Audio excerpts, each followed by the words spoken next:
Atake. Gets it to Arenal. 3 players ganging up on him. Galliano is free and he lays it in. I thought Art already had a basket. He 7.5 points per game, 6 rebounds. Offensive rebound para kay Giab. And Galliano fires a 3 and it's good. Well,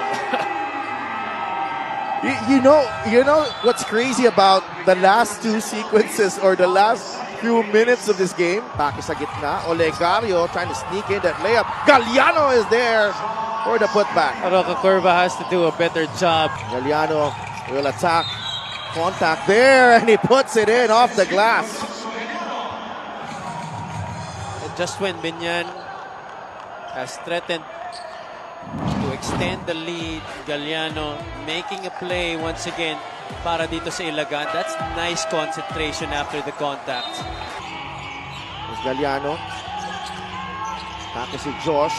Jumper is good. Pero kay Josh Galliano, the lead is down to 12.